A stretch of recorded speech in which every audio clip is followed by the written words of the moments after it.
específico. Foi uma coisa construída que é uma longa história. Você tomou depois de maior de idade ou ainda não? Tinha 16 anos, eu tava grávida. 16 anos? Foi uma noite. Quando você tomou? Sim, a primeira vez a ayahuasca. Você sabia que tava grávida? Já sabia, já tava com o pai dele também. E assim, eu sofri muito na minha gravidez, né? Eu nem queria estar falando isso aberto, mas eu acho que como eu trabalho com mulheres, né, é importante a gente ter coragem uma hora pra falar. Então, assim, eu passei muito sofrimento na minha gravidez com o pai do meu filho. E assim, por traumas dele, ele não conseguia me ver chorar. E foi na época que eu descobri que a minha mãe usava crack, que a minha mãe é dependente química. Eu achei que eu nunca ia ter coragem de falar isso aqui, mas um dia a gente cura os traumas e supera, né? Então, eu descobri e eu me senti a última pessoa do mundo que sabia, entendeu? Tipo, porque eu era muito ingênua, todos meus irmãos sabiam, eu via ela no bar e tudo, eu sabia da situação, mas eu não imaginava que era crack, não imaginava que era pó que ela usava. Tá. E assim, eu descobri isso na gravidez, só queria minha mãe do lado, então eu chorava muito, eu queria ter ela perto. E o meu ex, ele me trancou na casa dele, assim, tipo, não podia ter contato com minhas amigas, com a minha família. Então ninguém sabia o que eu... Fala, que eu não tenho cárcere privado. Não tenho nem coragem de falar isso. Não, eu não sabia. Bom. Enfim, aí eu sofri o que eu tive que sofrer, achando que eu merecia tudo isso, né? Então eu consagrei a ayahuasca, mas assim, sem a noção do que a ayahuasca te leva, de autoconhecimento, de cura, de expansão. Não tinha noção de nada disso. Porque eu cresci querendo fazer tatuagem. E meu pai falava, toma ayahuasca pra você ver, né, a sua fada. Eu queria tatuar uma fada, muda... Sempre conectada com as ninfas, né? Eu nem me tocava. Ele, toma ayahuasca, você vai ver a fada. Eu vi fada, não vi porra nenhuma. Eu vi só obsessor, eu só vi monstro, eu só vi umbral, coisas rastejando assim, e muita máscara. Eu sempre tive muito medo de máscara. Sério? Hoje eu acho incrível, eu quero fazer uma máscara hoje. Tipo assim, eu tô vendo até como produzir. Mas antes eu tinha muito medo de máscara, tubarão e palhaço. Palhaço. Horrível. Não brinca comigo. Assim, hoje de boa. E como eu vi muito obsessor... Eu sou palhaço, né, também. Os caras entram palhaço aqui na sala agora. Eu sou patatola. Vocês são, mano. Aquele ali também... Aquele ali tem uma cara. Aquele é patatinha. Ele faz um barulhinho muito patatola, Esse tipo patatizinho, né? Mas pode continuar, desculpa. Vai, fala aí. Tô tremendo ainda, muita emoção. É uma grande honra estarmos aqui, né? Então... E aí, o que acontecia? Como eu não podia chorar na minha gravidez, porque o Bruno tinha o trauma dele lá de choro... Não, Bruno não, pô. Eu não podia nem falar nome, né? Porque é pesado. Passou, nem sabe, ninguém... Um abraço pra ele mesmo, Bruno Cássaro, que tem curso dele aqui no Membro My Love, hein, gente? Bruno Cássaro, abraço pra ele. Vamos continuar essa história. E aí...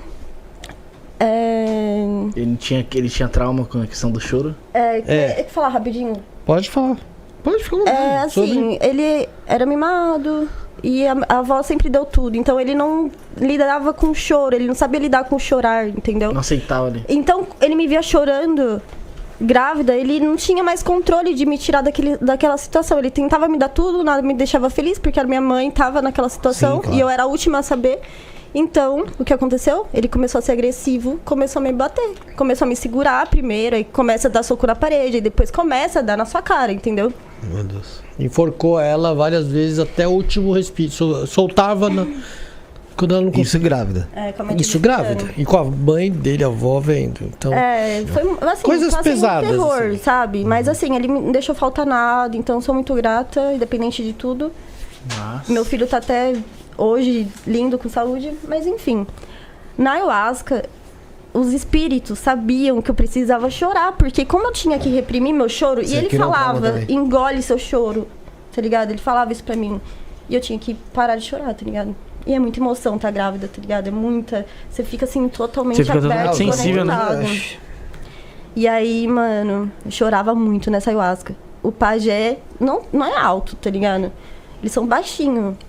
E eu via o bichão 2 metros de altura e eu chorava mais alto que ele. Tipo assim, o pajé tem uma força enorme no canto, no rezo, sabe? É uma força ancestral, assim, de várias gerações. E eu gritava mais alto que ele, assustava com todos aqueles espíritos. Depois que eu fui entender que eles queriam me curar, queriam que eu fizesse essa limpeza do choro pra curar esse emocional, né? E assim que eu comecei com a ayahuasca, meninas. Bem tranquilinha, né? Foi um dos trabalhos mais complicados da minha vida. Esse dia. Sabe por quê? Esse grito que ela dava, o que ela estava vendo? Ela estava deitada no espaço, uma casa do gnomo, que ela chamava, do Mato Grosso, lá no Guaraú, né? Entre uma casa no meio do morro. Então era um lugar meio... Tinha uma pedra no meio da sala. Eu assim, podia escolher o lugar, entendeu? Tipo, era uma casa toda deformada, assim. Não era estrutura normal. Não era. Tipo, E eu falei, tipo pai, quero Gaudí. tomar lá a primeira padrãozinho. vez. E ele conseguiu. Meu pai é foda, né? Aí o bicho pegando... E eu com o pajé fazendo o rezo, né? Primeira parte só rezada. E depois ele parava o rezo pra fazer a cura. Então eu entrava numa salinha com um paninho, uma toalhinha assim, um pano. E ele fica na sala sozinho não, fica ele e uma moça, que no caso é a Márcia, a Regina, que tá em Portugal. E a pessoa que vai receber a cura, né? O rezo dele, individual. E o resto fica na sala, vamos falar assim. E aí é um por um e tal. E aí eu tava nessa, administrando tudo isso, e essa daqui vendo um monte de gente de branco em volta dela, falando pra ela chorar, e ela falava... De branco, não. Eles vinham de forma assustadora pra eu chorar. Depois que eu fui entender que eles queriam me curar, entendeu? Eles queriam que ela chorasse pra limpar a separação do pai, um monte de coisa da mãe, né? E um monte de coisa que ela viveu. E fora que eu não sabia. E ela não sabia. Então o que ela fazia? Pai! Era um pai sonoro, entendeu? Era um pai alto. Só que ali eu não sou pai, né? Não.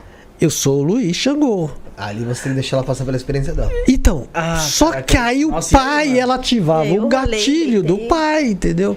Aí o pai ia.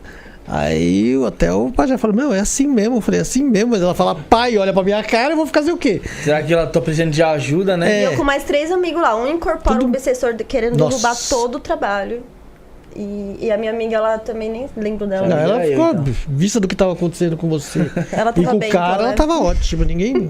Se você colocar Eu com uma essa senhora de ajuda, 82 anos, e o marido, o filho cheio de questões psicológicas, já com 20 e poucos anos, mas assim, foi lá pra se curar, ele ficou até bem melhor aquele já. Que bom pra ele. E o amigo dela me incorpora, velho. Um cara, babado. tem muita história, gente, né? Tem muita história. O amigo dela, tudo amigo, tá vendo? Nunca mais levei ninguém. Amigo. Ele tinha 19 anos, vai vendo. Aí, tô falando sério, um lençol dividindo os ambientes. De repente ela lá no pai, eu lá com ela, aí a Regina chega e fala, sabe quando a pessoa te chama Luiz? Aquele Sério, Luiz. Sério, Eu larguei ela lá e fui lá Mó pra dentro. breu de madrugada, mó tempestade. No meio da serra. Aí eu fui lá. Quando eu vou, ela falou, olha, ele tá... Porque não pode, ele fica pajé, uma mulher e o consulente. Aí eu falei, o que foi? Ele tá estranho. Aí eu vi que ele tava incorporado, já comecei a trocar ideia com ele. Eu comecei a trocar ideia com ele, mandando o espírito embora, e ele não vou. E o cara tava de boa. E aí foi ficando, ele começou a ficar agitado. Ele falou, não, porque não sei o quê. E é o seguinte, eu vou derrubar esse trabalho. Eu falei, não, você não vai derrubar esse trabalho. Não, eu vou derrubar. Porque lá tava um monte de gente, não dava pra andar no chão, vocês não estão entendendo. Tinha uma pedrona, uma rocha no meio da sala. Então tinha muito pouco espaço. Então se o cara sai correndo ali... Ele era realmente... Nossa, só de se ele cair... Eu penso tudo isso no ritual. A experiência ser muito mais legal. Eu recomendo. Né? Contratem. Né?